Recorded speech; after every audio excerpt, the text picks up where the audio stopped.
All right, there we go. It worked. All right. Yay. Hey, Sandra, how are you doing this morning? Doing good, doing good. Good, good. It's really great to see you. And there's Carolyn has joined us. I don't know. Can you see a display of people to Yes. join us? Okay, great, good, good. And Wendy. So if any of these are you're from your group that I know that you've invited to come over, feel free to say hey to them. So we're that worked out just in time. I've got 11 o'clock, which was around Eastern Standard Time. Is 11 o'clock where you're at? Yes. I'm in North I Carolina. am okay. I'm absolutely terrible about time zones and where they occur. We go to back to Illinois. I'm a Yankee for Thanksgiving, and I always forget that I'm going to get an hour on the way on the way there. Everything changes, so it's really great. All right, well, everybody, I'm really excited about Sandra. Would you please say your whole name for me? I always keep calling you Sandra because I have a hard time tackling your last name. Well, I have been known as Sandra Lett for since 1981. I was married for a long time, and that's the way I had my art business was Sandra Lett. So I continue to use that as far as my private Facebook page for art and all my social media, my YouTube channel. But my last name is pronounced Trumpfheller, so it's Feller. Feller. The H is silent. And I remarried 4 years ago, so that's my married name. And I knew that there was no way I would tackle that name as an artist name, so that's why I kept Sandra Lett as my artist name. That's great. That's great. Very. I think that's a wise decision. I hope your husband's okay with Yes. that. Good, good. All right. Well, there's another Sandra Hall that joined us here. Um, Yeah, Sandra, I've I know been an Sandra Hall. admirer of your. Wendy? I'm I know them, I'm sorry, yeah. say that again. Okay, great, Yeah, great. there's several Sandra, that I I know, admired so your. yeah, I see all their names. That's great. That's great. I remember one of the first YouTube videos that I saw of yours, and I understand that you make a lot of them. And I believe that the title of it was Dancer, and I was captivated um, by your swipes. And I remember, and one of the things that was kind of a new experience for me to see was you would swipe over an area and then you go, I don't like that, and you take it off, and then you'd go over, again, and then you do this, and it was kind of almost slow at first. I was watching, boy, she's kind of really methodical about her process. And then I looked at the time of the video and I'm like, wow, this video is 30 minutes, and I'm used to 5 minute, little punchy flip cups and all that stuff. But after a little bit, it was just captivating. It's like it just kind of pulled me in. And I remember watching the whole thing and I was like, that is really cool. And it did have like a ballerina. I don't know. I remember that from Yeah, my experience of looking at your first video. So, yeah. so that is just really great.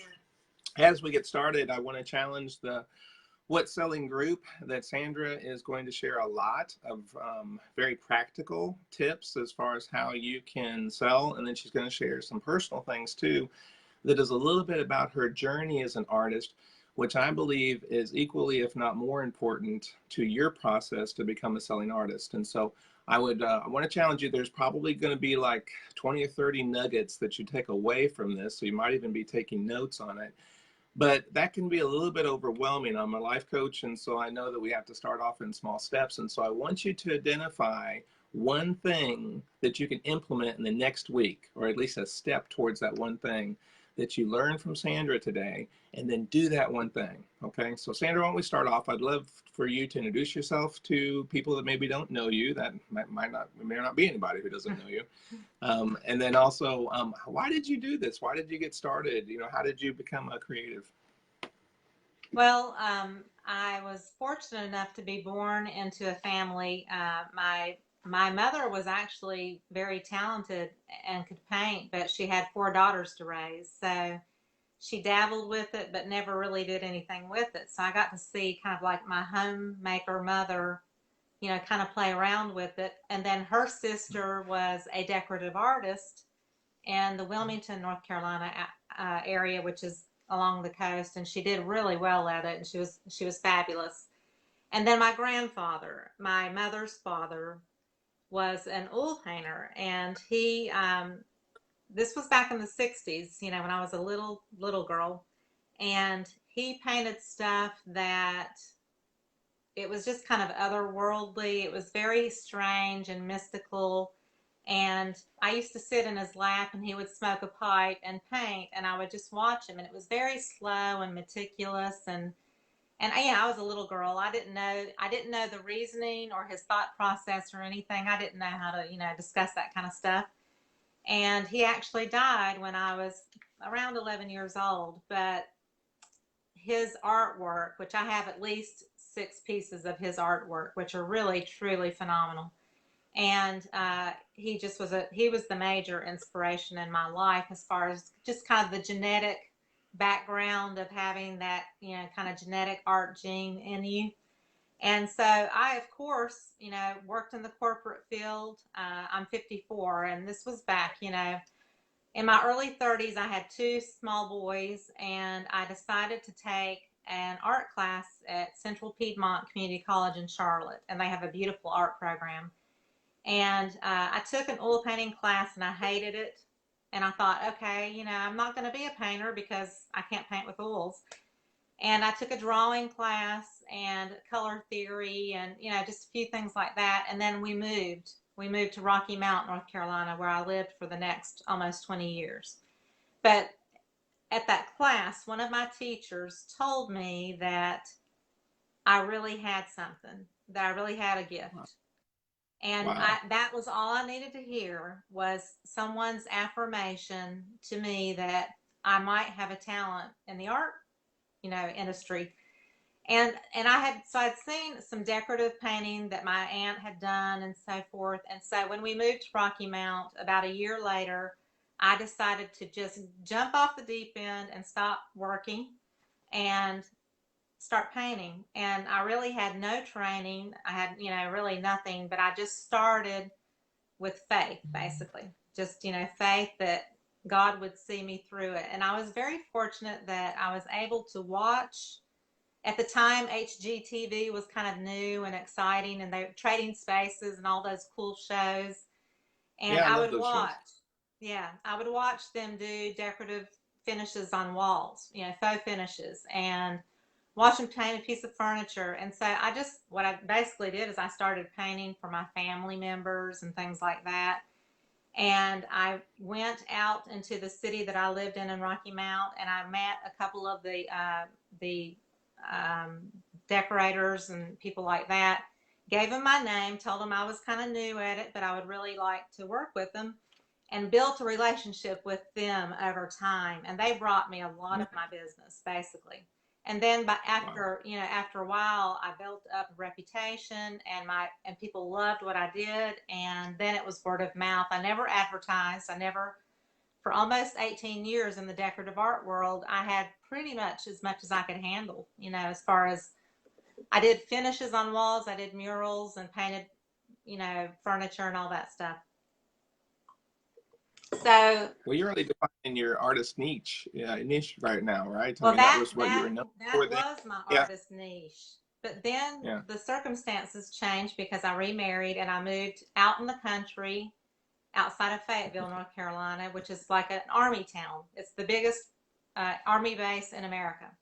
My husband is a contractor at Fort Bragg, and I moved here and I had nobody around me. My customers were an hour and a half away, and I didn't have any relationship with anybody in Fayetteville as far as my art went.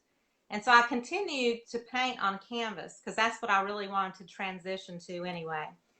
But I was doing paintings, but not really. I would sell something once in a blue moon on Facebook, but I felt like I was spinning my wheels. And so last fall, I ran across Anne Marie Ritterhoff's videos on paint the acrylic pouring, and I was like enamored, and I did the binge watching, and then I would go and watch other artists do it, and I was just I just fell in love with the process, and I was searching.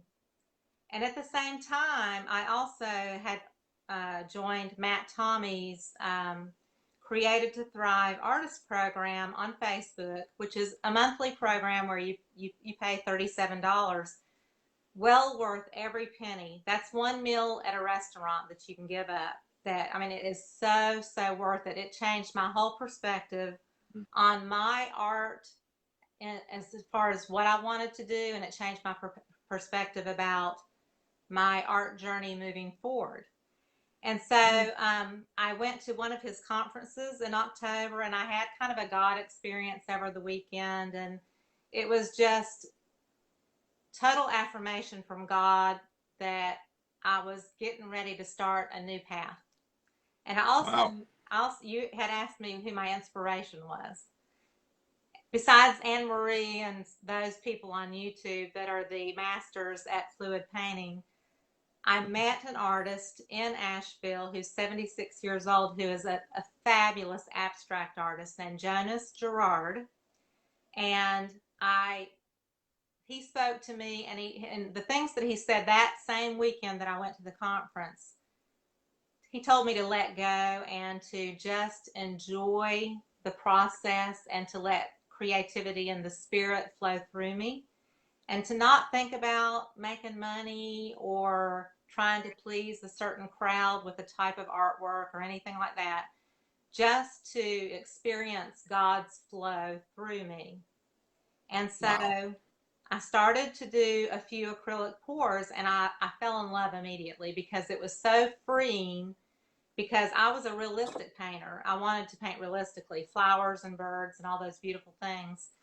And the freedom of the abstract fluid art, where it's not predictable, and it's like a magic show right before your eyes. You know, you don't really, you kind of can control it just a little, but not really. So I started on that avenue, and that's what I thought. You know, I've got 20 years of experience as an acrylic artist.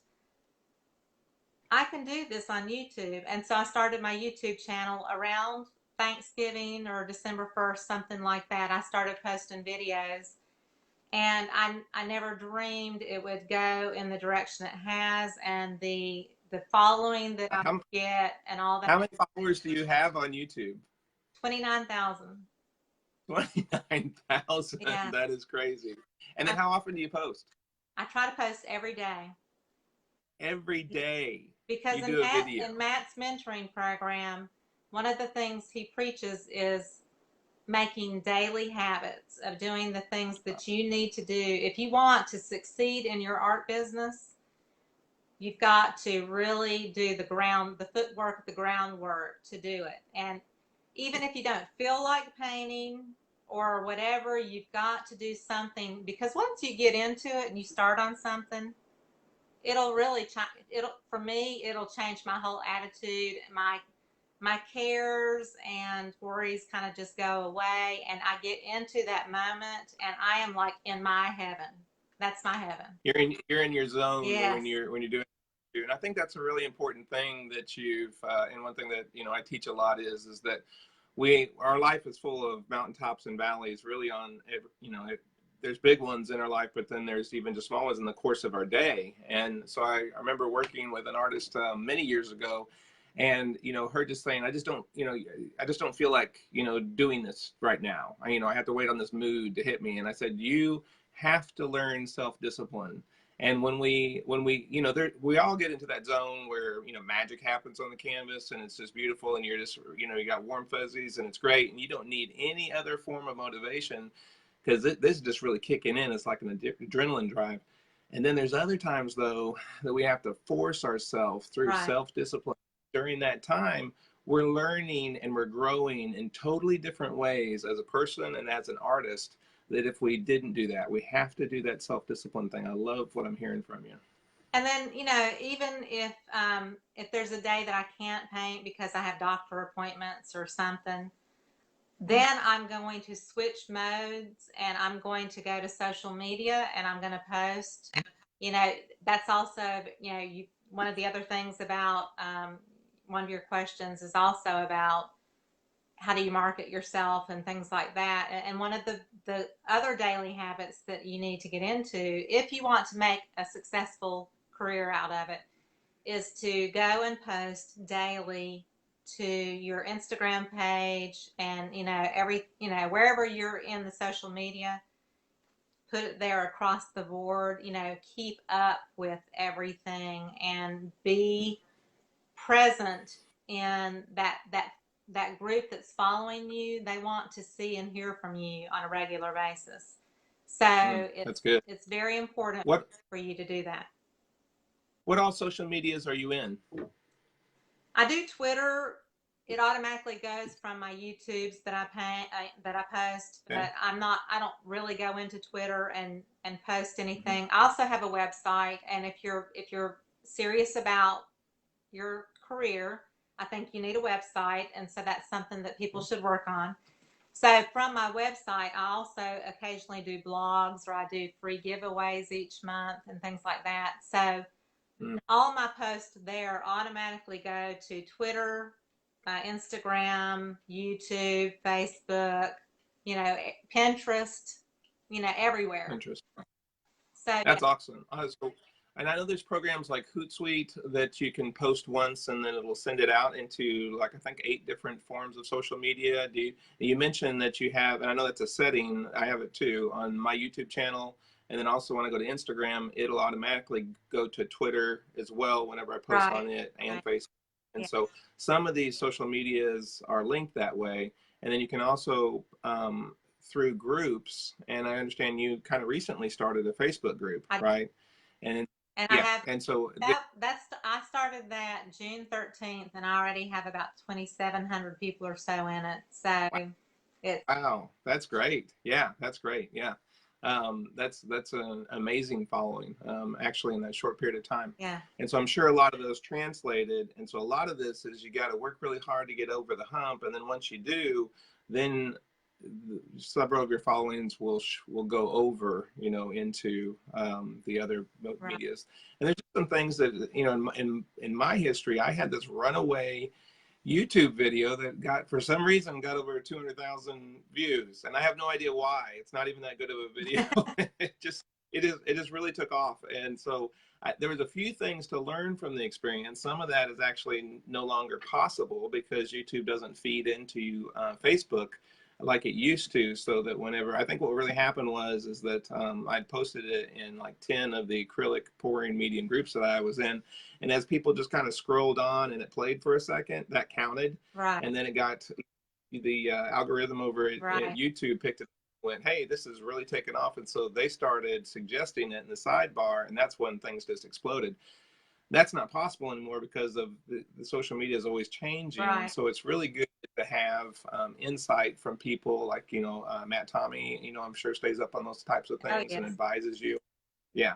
And other resources. I have coaches specifically for Facebook and for Facebook marketing who kind of stay abreast of those types of changes. And so that's something that's real hard for an individual to be able to know how to navigate. So there's people that kind of specialize in that.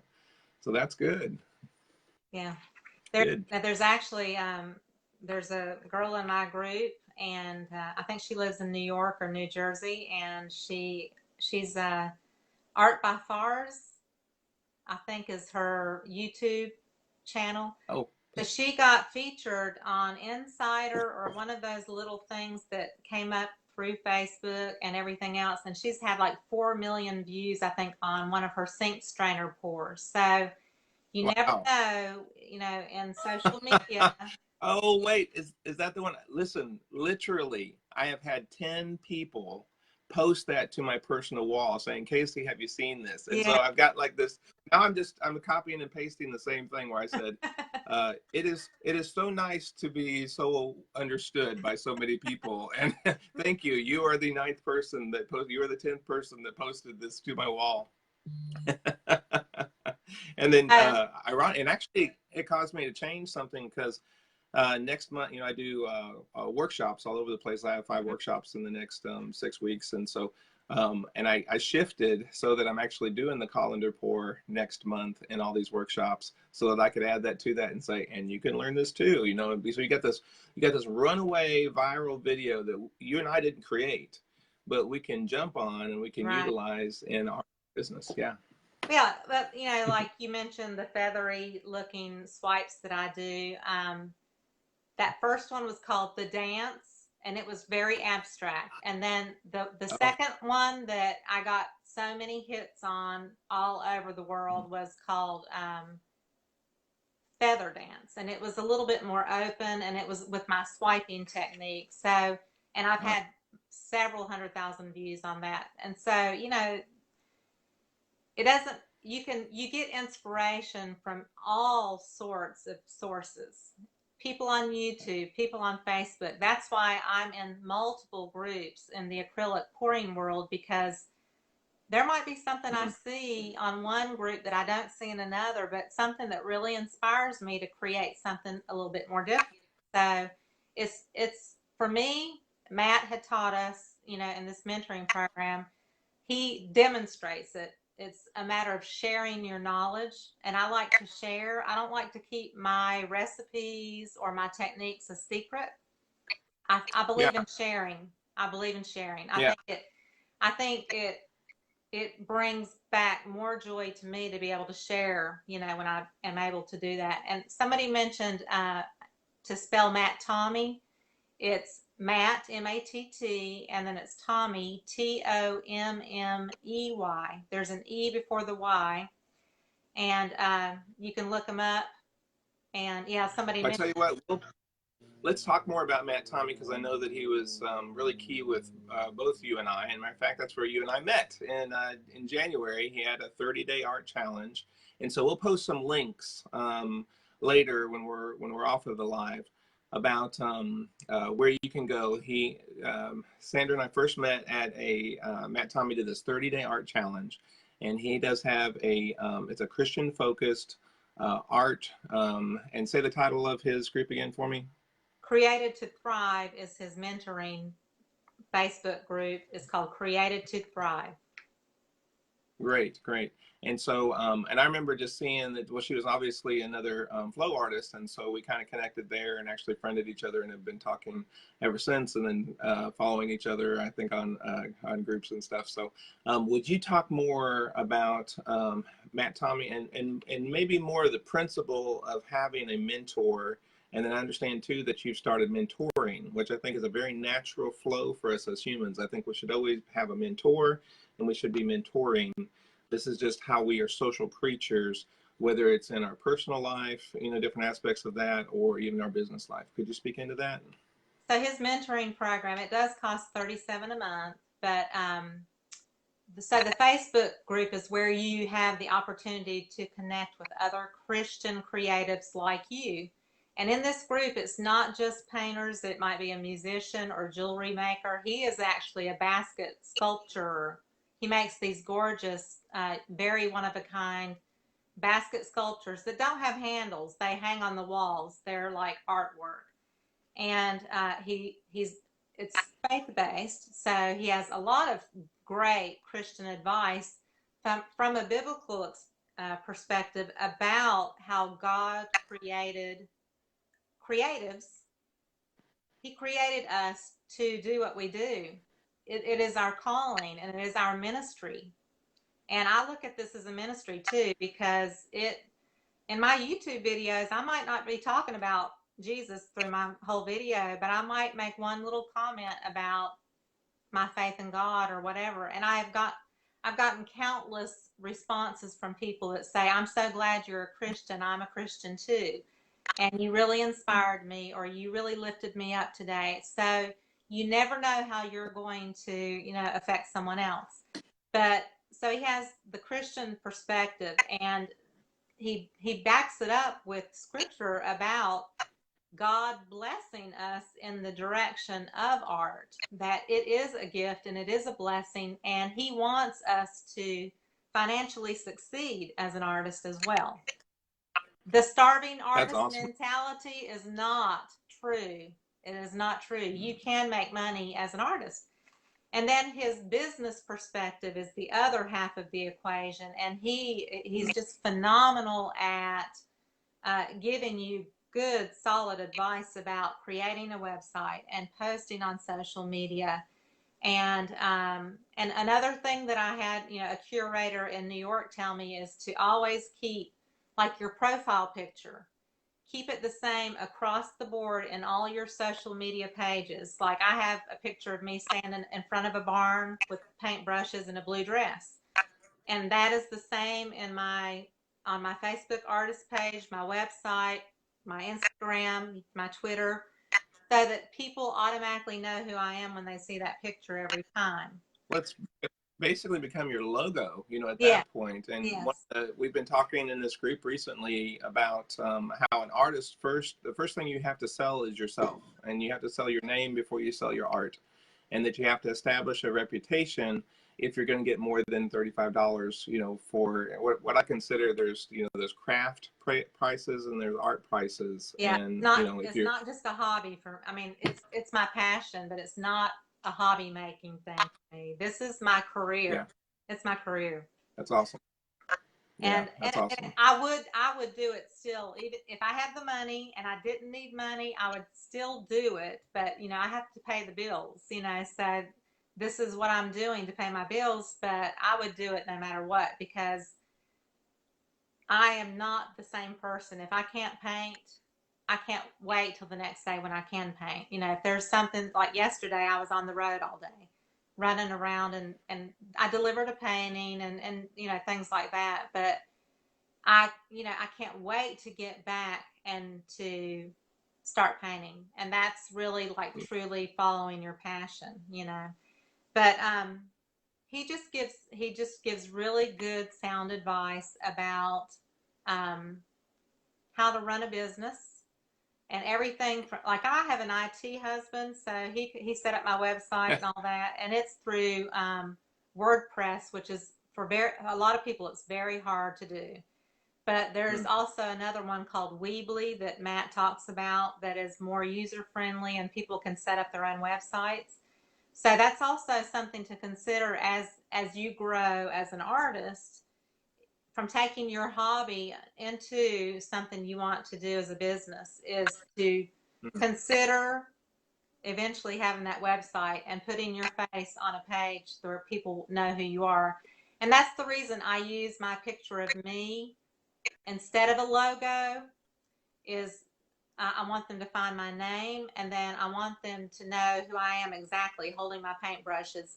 I don't put a picture of a piece of fluid art as my logo, because there are a million people that put pictures of fluid art as their picture, and it's not recognizable.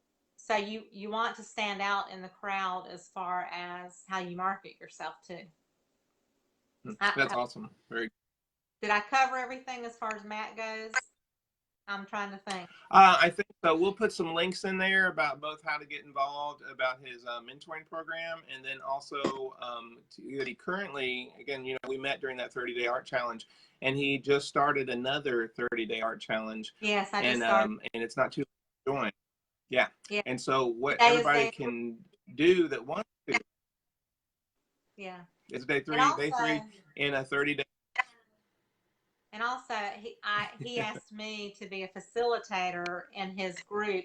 He posts a video once a week in this mentoring group about, it's a question and answer video, and it's a phenomenal video. Every week you learn something from it.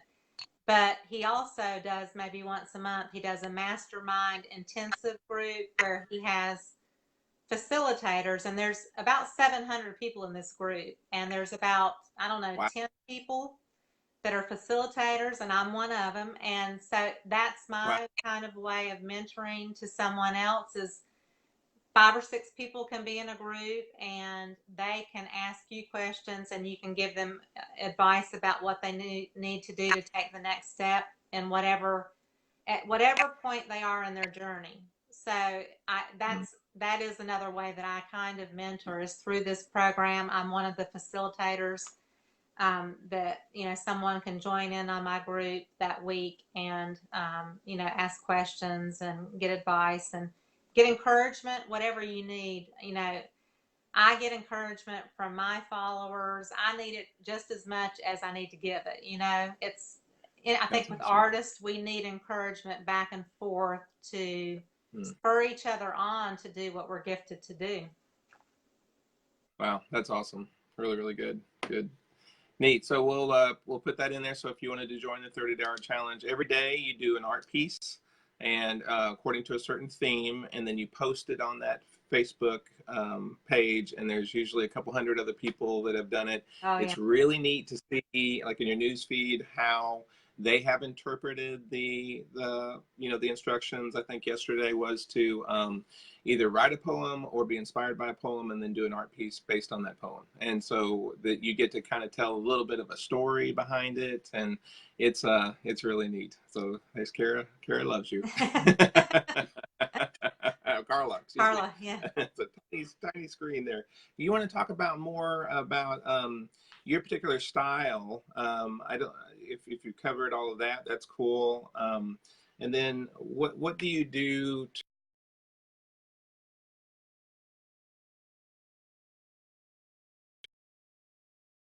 kind of froze up there? Okay. It froze up for a minute. What was your last question? What do you do to be inspired by your next art piece?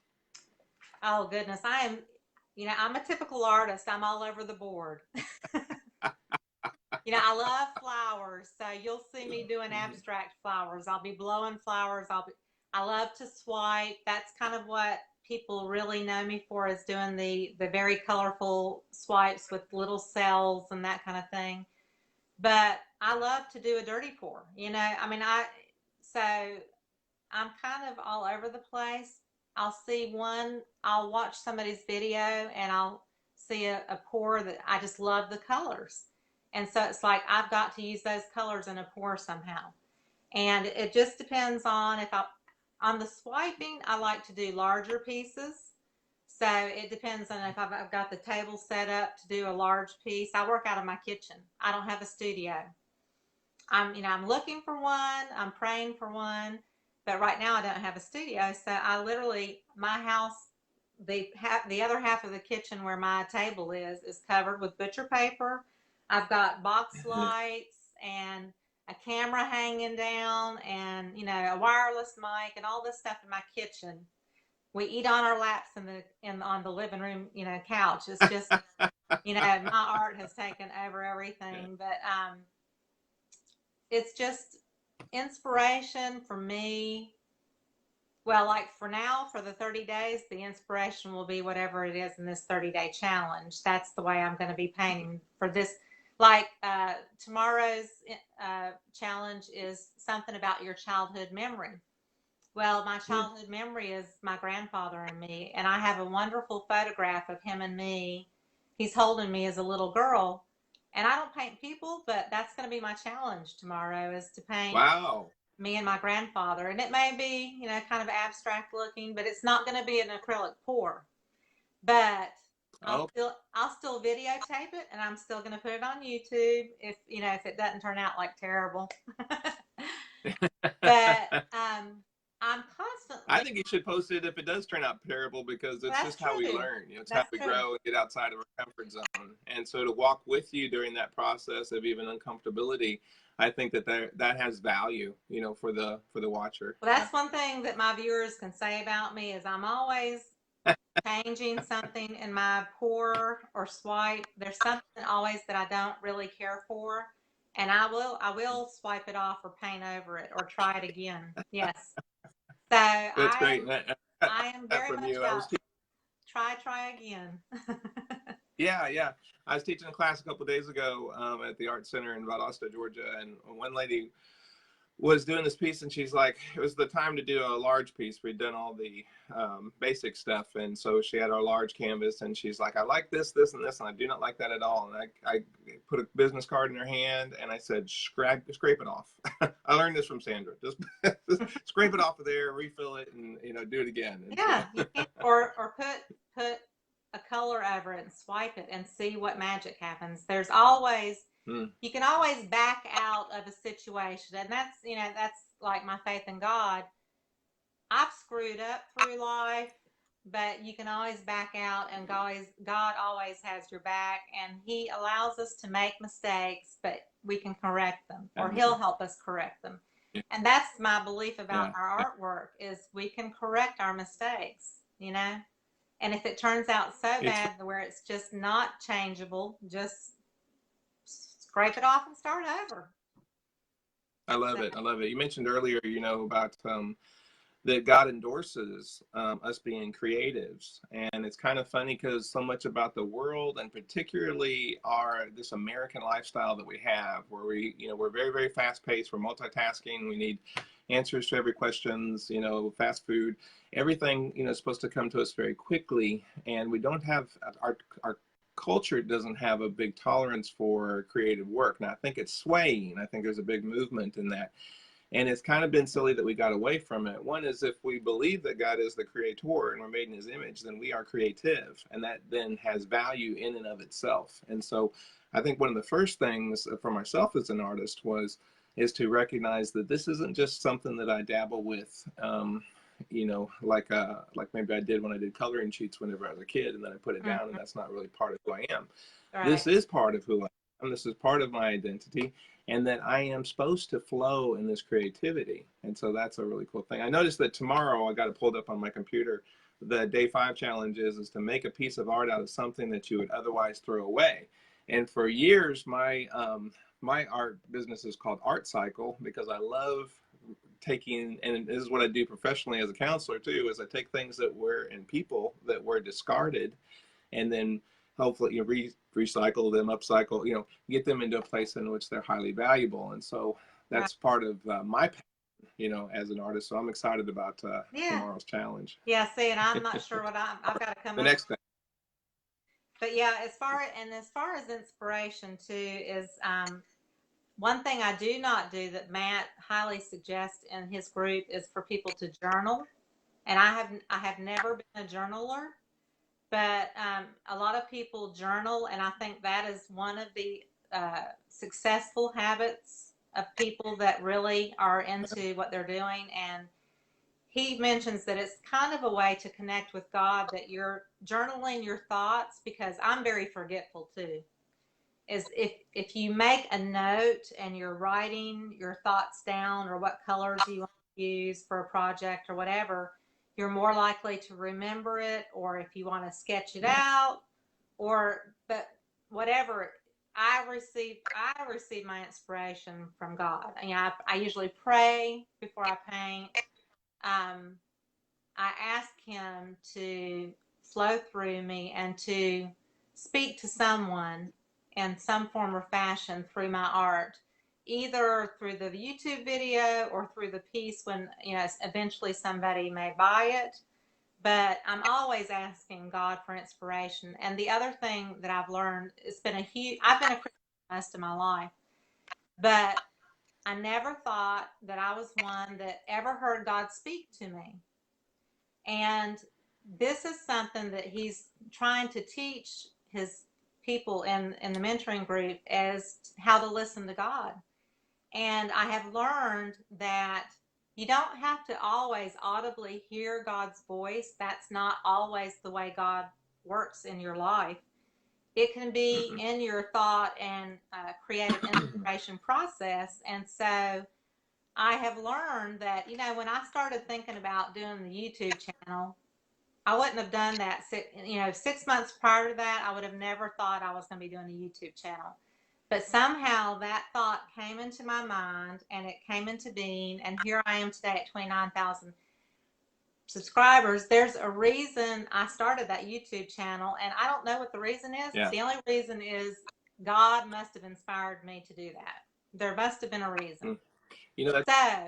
With all of my clients, the first thing that they do, I'm sorry to interject about the hearing, we're really poor. And I've gone to some charismatic churches, and I go to a Baptist church now, but really kind of they always use terms like, what are you hearing from God? What is God saying to you? And these are all auditory words, but actually we have what's called our primary representational system. We're either auditory, visual, or kinesthetic. Kinesthetic is tactile contact. So speaking to a group full of artists, there's probably a lot more kinesthetics listening to right now.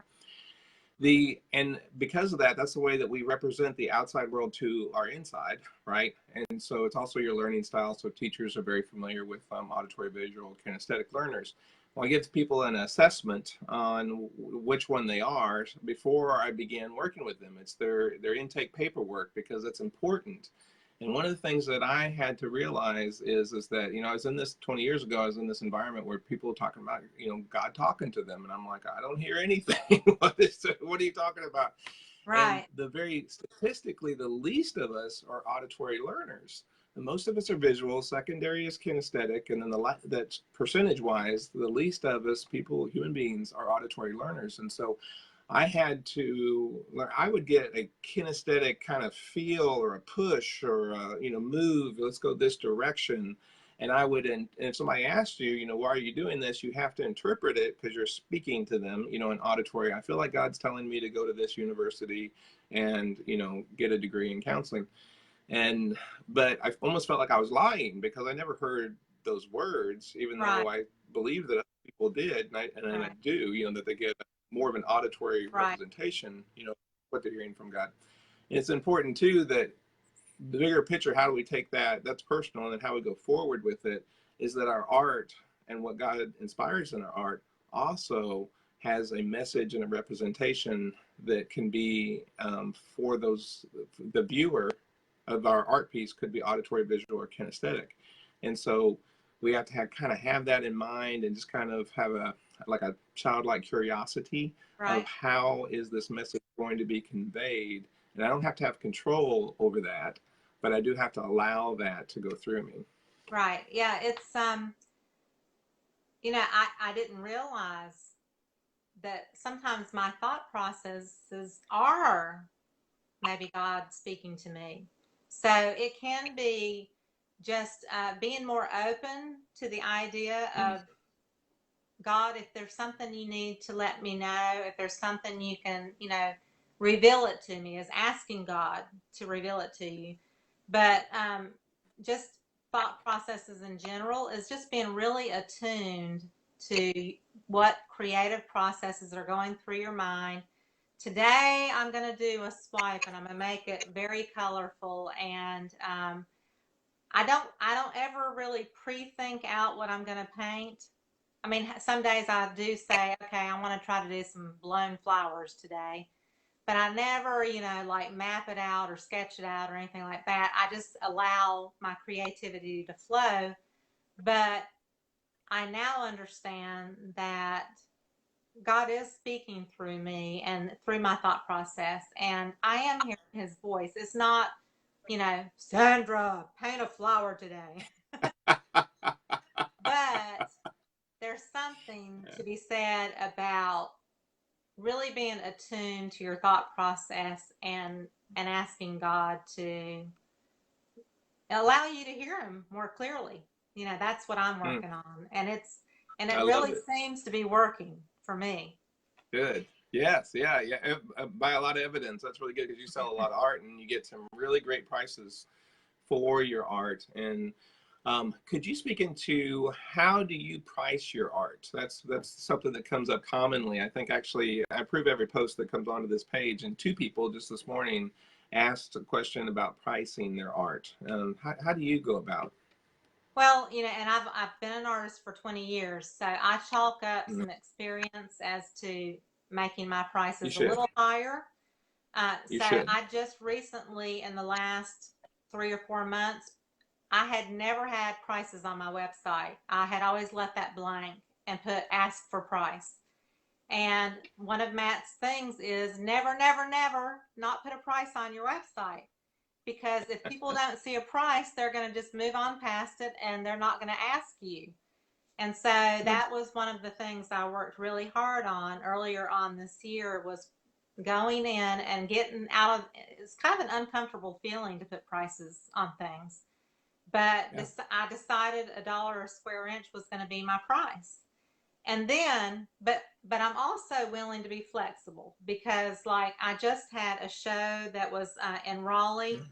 It was a pop-up gallery, so that means it was just a one-night event that I was invited to participate in with another 50 plus artists. And it was dancing and singing and fashion and other artists and jewelry and a little bit of everything. And it was a very young crowd. and they had already had to purchase a $22 ticket to get in the doors, and they had to pay $7 for parking. So they already had to pay $30 just to walk into the event.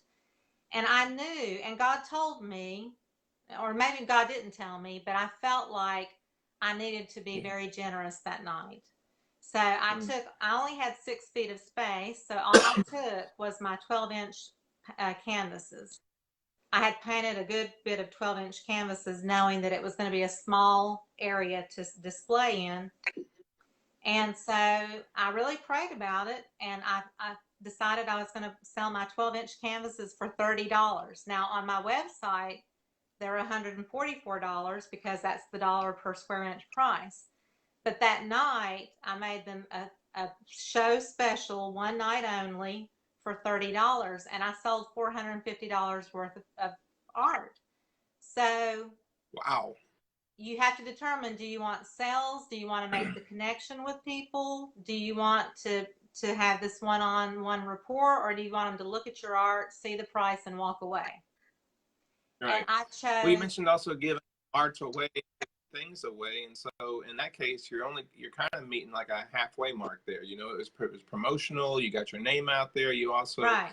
I would imagine, established your value I with gained some people, and they clients from knew. that. I gained some clients. Yeah. I've got another commission from that night Mm-hmm. and everything. So to me, it was worth it, and people were touched that I was so generous. And it was, it's not my generosity, it's my grace that God gives me. I'm showing grace to other people. It's, they're gracious enough to show up for the event. I'm going to give them a special price. Now I have a festival coming up, a city festival coming up in October, where I'll have my own 10-foot booth and all that. And I will go in with a price in my mind. I'm going to use my website price of $1 a square inch. But if I see that the crowd is younger and it's like younger families, I might drop it and say, today I'm selling everything for 25% off. People always like to feel like they're kind of getting a special deal too, and Yeah. you really what I do is, if somebody asks me a price, I connect with them. I ask questions. And if I know in my gut that they really can't afford something that I've got it priced at, I'm going to offer it to them at a price that they can afford, or Yeah, offer that's them great. to make payments. I've sold Mm-hmm. stuff to YouTube fans, and they'll ask me how much, and I'll tell them, and they'll say, well, I don't think I can afford that. And I'll say, well, what can you afford? Or, I'll take a payment, and they'll say, okay, I can pay you 200 this month and 200 next month. Okay, we've got this agreement on a message or a text or however we're communicating, email. Then I'll work with them, because I would That's smart. rather my piece of art sit in somebody's house and bring joy to them than sit in my house in a guest bedroom with 100 other paintings, which is what I have right Pretty now. sure we all have that going on at home right now too. Hey, what you're saying is really important, and it actually, my life changed by working with a coach. I was one of these very high-dollar coaches. I didn't pay them this, but that's what their whole product was, a $10,000 coaching program, right? But I had this session with this coach, and at the end of this hour session, he said, first of all, double your price on your counseling and your coaching, and second of all is that he told me some other things I need to build towards in the future. And I figured out that would make me the highest priced counselor and coach in my area, here, which then now puts me into a position, right? Because if somebody's looking at price and they can afford it, they automatically assume that, okay, this one's the best because Right. he, can get away with charging, Right. more. And what's saying right now is really important that I'd like for everybody to consider is you price it high, you can always go down, like Right. Sandra's saying. You can always make your friends, family a deal. You can always, have a sale. You can always make an exception, but you can't go up. If you're going to one of these things and your price is $35 for that, and you got somebody who could easily pay, $150, you're stuck at that Right. point. That's And so true. it was a personal growth process for me too, because I've been counseling for 20 years. And I have a very good reputation, as being an effective counselor. And so that is something that, with encouragement and feedback over many years, I've had to see my own value with that, and my ability to be able to provide for my family, right?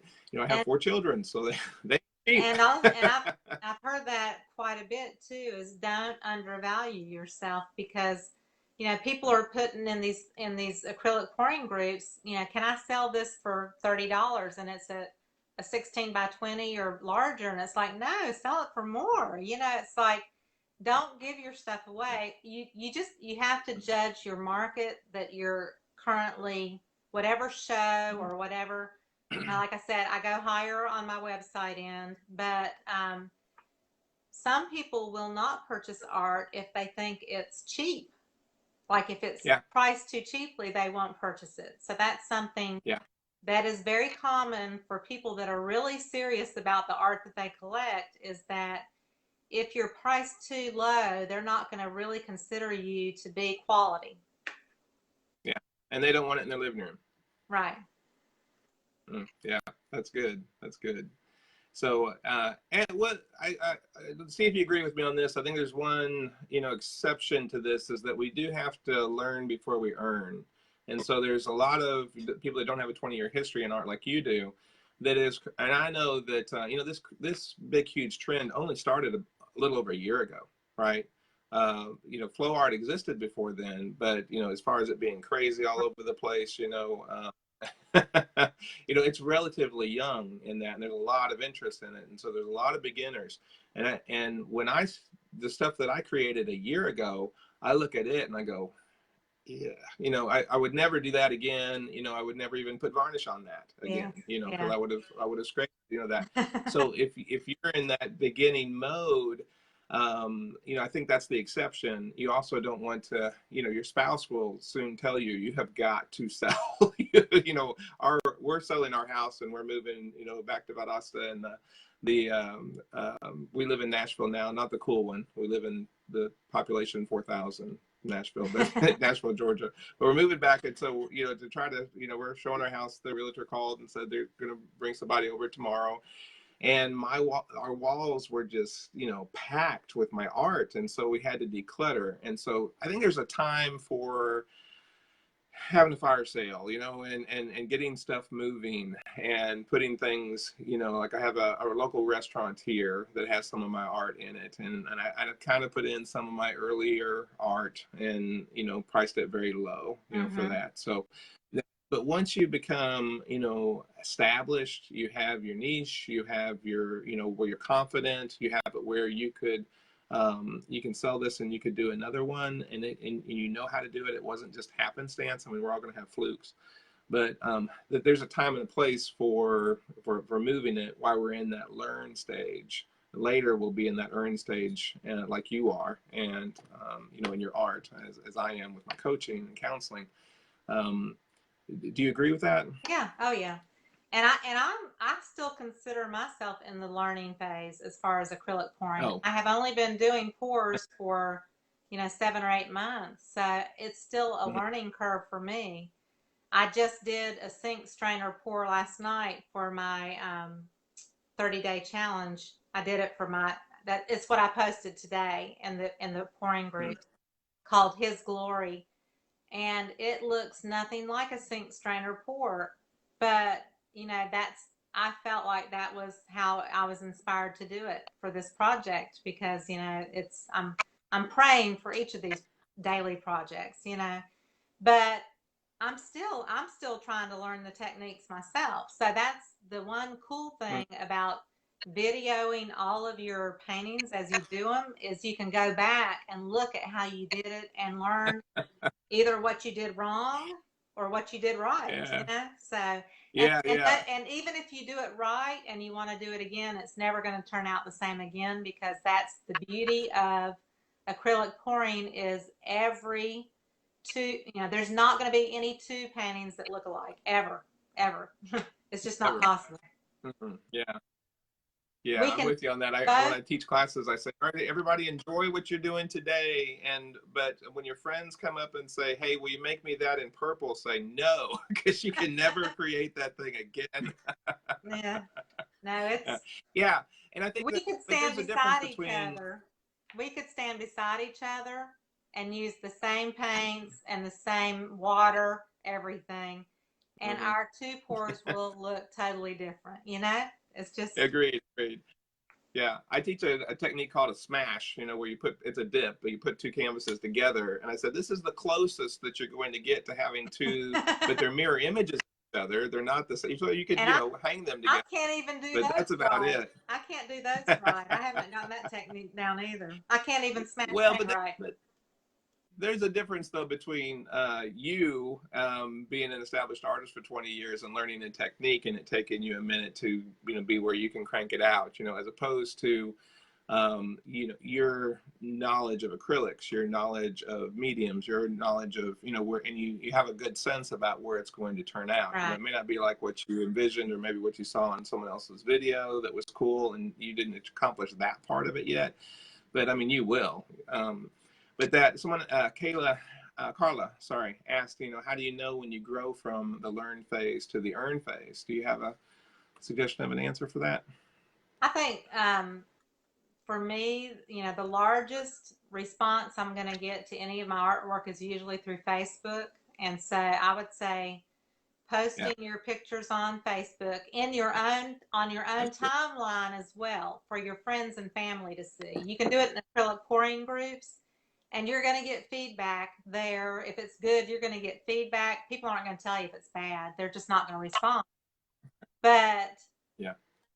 if you start getting people that say, "Oh, how did you do that? How much is it? Oh, I've got to have that," then you know that you're Mm, on the right track. You know, that's good. Mm, that's affirmation that you're getting better at what you do. So I think just getting positive critiquing from fellow pourers in the different groups, and then also, like I said, posting it on Facebook or showing it to family and friends, and getting that sense of how they respond back to you.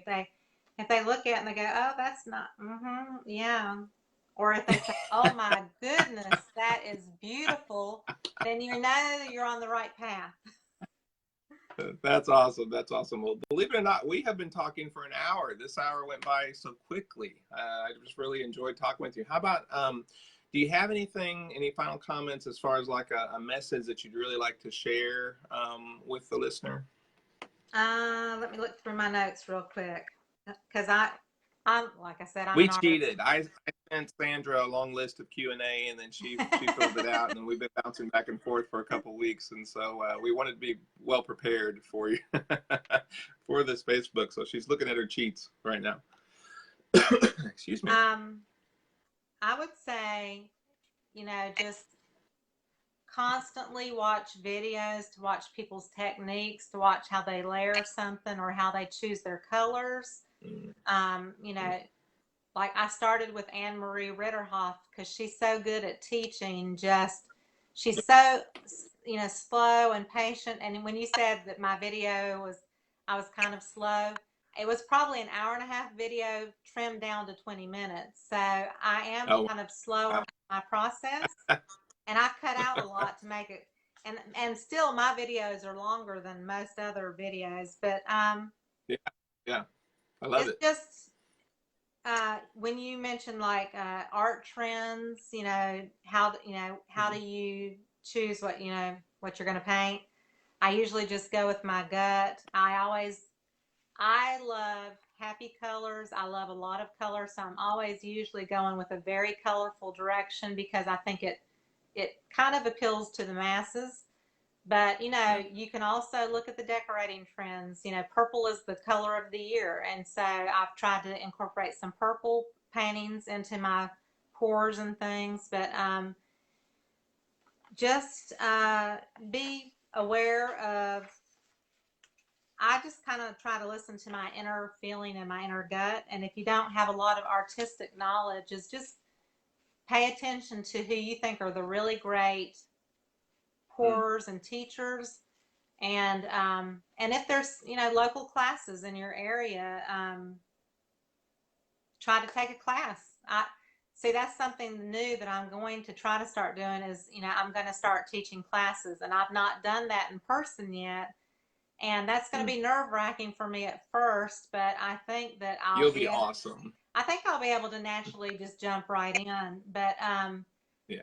there's acrylic pourers in every city. So there's probably somebody teaching it somewhere. So, just Well, I have another group kind of like this one, but it's for teachers, and you've joined that group. And so, and I welcome anybody who wants to do that. And what's funny is that there's people from all over the world, and I do some coaching with them and, do some mentoring with teachers of acrylic pour, art. And the majority of people that I have an interaction with is in Australia. It's kind of funny. And so we're always in two different time that zones. seems to be a really big market for the acrylic pouring. They seem yeah. Yeah.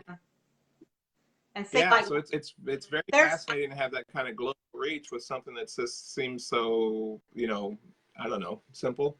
well, there's so many. I would love to do resin pouring, and I don't have the space to do it and the environment to do it. But that's on my bucket list. So, you know, I make notes of what I like, or I put down a name of somebody's video I liked and what the name of the video is, so I can go back and refer to it, watch it. And I do just like everybody else. I watch people and I learn from how they do a process, and I think that's one of the best ways to do it is just watching the people that you think are really skilled at what they're doing.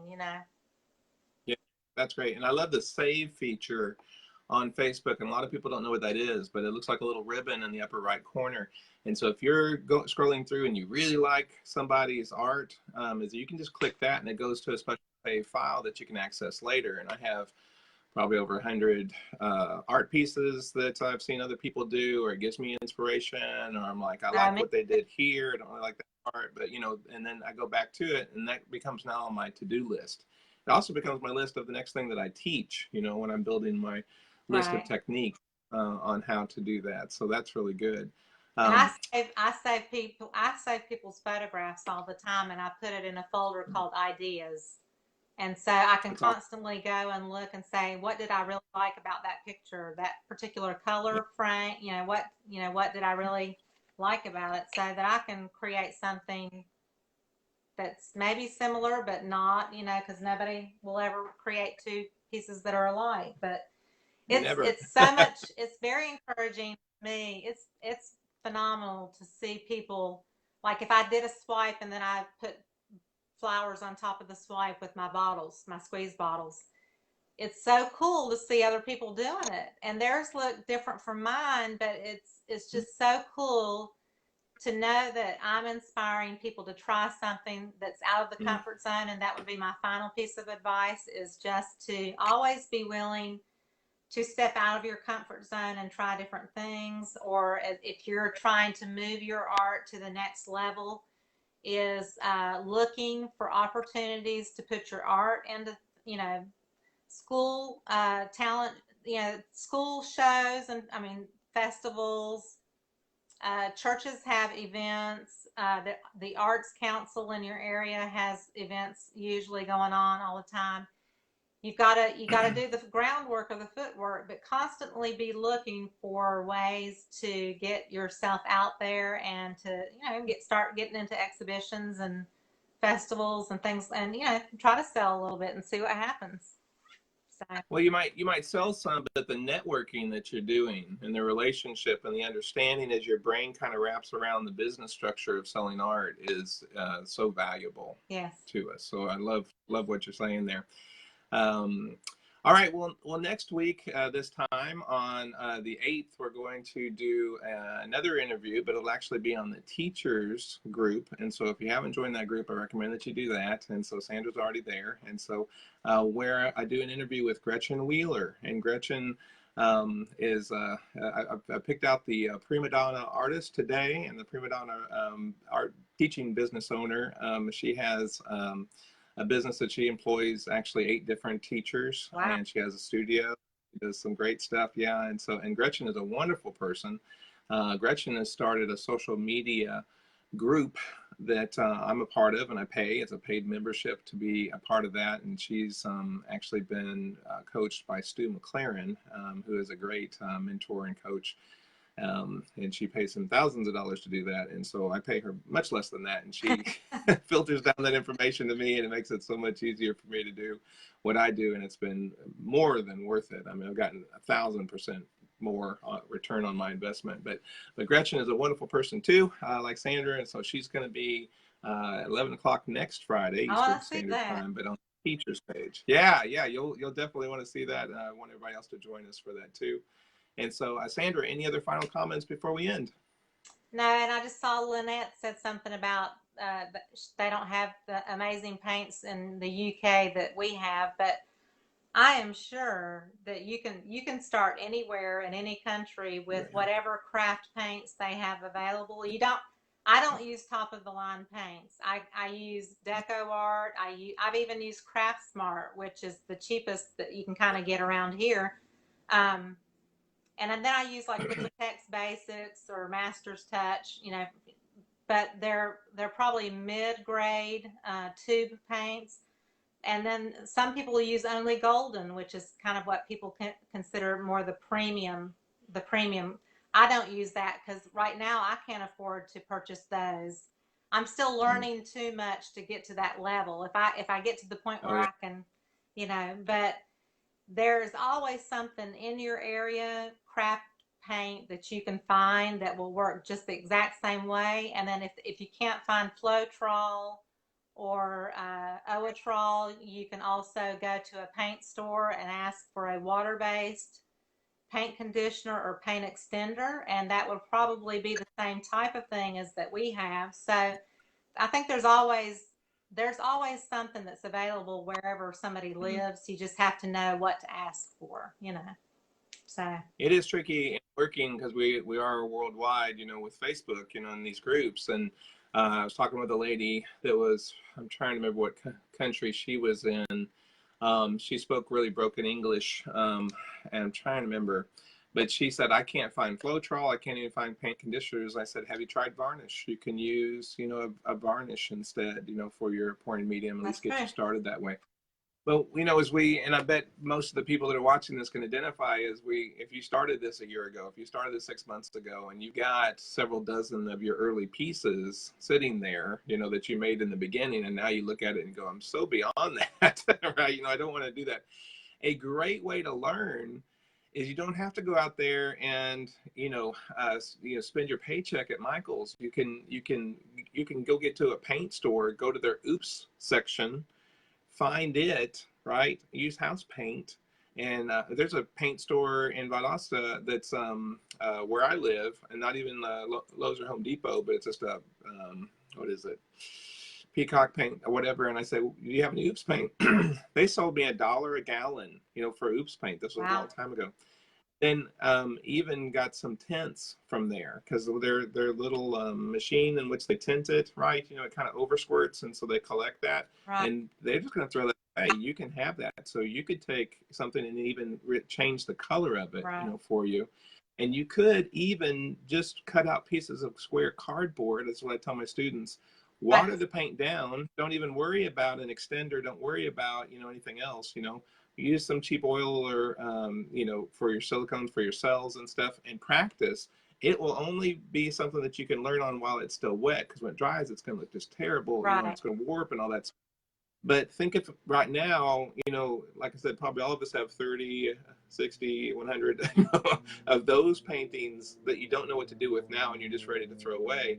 If that was just done on cardboard with house paint, you would have learned the same thing, and you wouldn't have had that expense, and you probably wouldn't feel as painful as putting it into the dumpster. So there's just a way of starting, where later you can start getting into more expensive paints, and it's fun.